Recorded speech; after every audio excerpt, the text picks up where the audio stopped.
میں نے ابھی خطبہ مسنونہ میں جو سورہ کی تلاوت کا شرف حاصل کیا وہ سورہ کوثر ہے. آپ سبھی حضرات واقف ہیں اس سے. اس سورہ کے شان نزول کے تعلق سے ایک بات سب سے پہلے عرض کرتا چلوں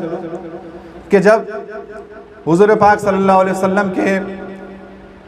بیٹے فرزند جوانی کی دہلیز میں قدم رکھنے سے پہلے، بلوغ کو پہنچنے سے پہلے جب آپ کا وصال ہوا، جب اللہ تبارک تعالیٰ کا پیارے ہو گئے، تو کافرین و مشرکین مکہ نے حضور پاک صلی اللہ علیہ وسلم کو تانا دینا شروع کر دیا کہ اب تو حضور صلی اللہ علیہ وسلم کی نسل نعوذ باللہ من ذالک یہاں سے منقطع ہو گئی، اب آپ کا نام لینے والا، نسل کو آگے بڑھانے والا کوئی نہیں ہے. یہ تانا جب حضور پاک صلی اللہ علیہ وسلم کی کانوں تک پہنچا تو آپ کی طبیعت میں بہت رنج و ملال ہوا. جب آپ کا یہ رنج و ملال میں مبتلا ہونا اللہ تبارک و تعالیٰ نے دیکھا تو فوراً جبرائیل امین علیہ السلام کو حضور پاک صلی اللہ علیہ وسلم کی بارگاہ میں بھیجا اور اس صورت کا نزول ہوا. اعوذ باللہ من الشیطان الرجیم، بسم اللہ الرحمن الرحیم. انا اعطیناک الکوثر فصل لربک وانحر ان شانئک هو الابتر. اس کا سادہ سلیس ترجمہ یہ ہے کہ بے شک ہم نے آپ کو الکوثر عطا فرمایا، بس آپ اپنے رب کی نماز ادا کریں اور قربانی دیں، اور بے شک آپ کا دشمن ہی ابتر ہے، دم کٹا ہے، اور آپ کے دشمن کی نسل ہی دراصل کٹی ہوئی ہے. اس آیت مبارکہ کی جو سورہ کی جو پہلی آیت ہے اس کے تعلق سے مفسرین اکرام کے بہت سے اقوال پائے جاتے ہیں. میرے خیال سے 10 یا 15 الکوثر کے معنی ائمہ اور محدثین اور مفسرین نے بتائے ہیں. کسی نے کہا کہ کوثر سے مراد حوض کوثر ہے، کسی نے کہا کہ نہر کوثر ہے، کسی نے کہا کہ شریعت ہے، کسی نے کہا کہ قرآن ہے. لیکن میں آج کی محفل کے ہمارے ذوق کے حساب سے آپ حضرات کے سامنے حضرت محمد نظام الدین نیشاپوری، جو اہل سنت کے ایک بہت ہی مفسر ہیں، آپ کی تفسیر نیشاپوری بہت مشہور ہے، اس میں آپ کا ایک قول یہ کسی غیر جماعت یا کسی دوسرے کا جو ہے تفسیر نہیں ہے، بلکہ ہمارے ہی امام حضرت نظام الدین نیشاپوری رحمۃ اللہ علیہ کی تفسیر نیشاپوری میں آپ اس سورہ کی پہلی آیت کی تفسیر میں الکوثر کے معنی جو بیان فرماتے ہیں، کھلم کھلا آپ نے اپنی کتاب میں اپنی تفسیر میں لکھا ہے کہ یہاں الکوثر کے معنی حضرت فاطمۃ الزہرا سلام اللہ علیہا ہے. دیکھیے اس تفسیر سے ہمیں کیا معلوم ہوا، اللہ تبارک و تعالیٰ نے جب اپنے حبیب پاک صلی اللہ علیہ وسلم کو رنج و ملال کو دیکھا تو آپ نے جبرائیل کو بھیج کر اللہ تبارک و تعالیٰ نے یہ اعلان فرما دیا کہ اے حبیب صلی اللہ علیہ وسلم نے ہم نے آپ کو انا اعطیناک الکوثر. دیکھیے دے دینا اور ہوتا ہے، دینا اور ہوتا ہے. دے دیا کچھ اور چیز ہے، کسی چیز کو دینا الگ چیز ہے. بہت ممکن ہے کہ استاد اور شاگرد کا معاملہ ہے، استاد محترم نے اپنی ٹوپی نکالی اپنے شاگرد کو دے دی اور وضو بنانے لگ گئے، تو اس کا مطلب یہ نہیں ہے کہ وہ ٹوپی شاگرد کی ہو گئی، بلکہ جب وضو سے فارغ ہو جائیں گے استاد ٹوپی واپس لے لی جائے گی. لیکن یہاں پہ دینا آتینا کا لفظ نہیں ہے بلکہ آتینا ہے. تو ایسے ہے اس کی تفسیر میں شیخ الاسلام حضرت ڈاکٹر محمد طاہر القادری مدظ اللہ العالی فرماتے ہیں اس کا مطلب یہ ہے جب آتینا عطا کرنے کا معنی جب لیا جاتا ہے انا آتیناک الکوثر سے، اس کا معنی و مفہوم یہ ہوگا کہ اے حبیب مکرم صلی اللہ علیہ وسلم ہم نے آپ کو ہر چیز کی کثرت کر دی، ہر چیز کی کثرت عطا کر دی. یعنی کہ ہم نے آپ کو ایسا عطا کیا ہے کہ اب آپ کو اسے آگے لوگوں میں آپ تقسیم کر سکتے ہیں اس درجے کا، یعنی کہ مالک بنا دیا آپ کو، ہر عطا کا مالک بنا دیا ہم نے آپ کو اور ہر عطا کی کثرت کر دی. سبحان اللہ سبحان اللہ سبحان اللہ سبحان اللہ.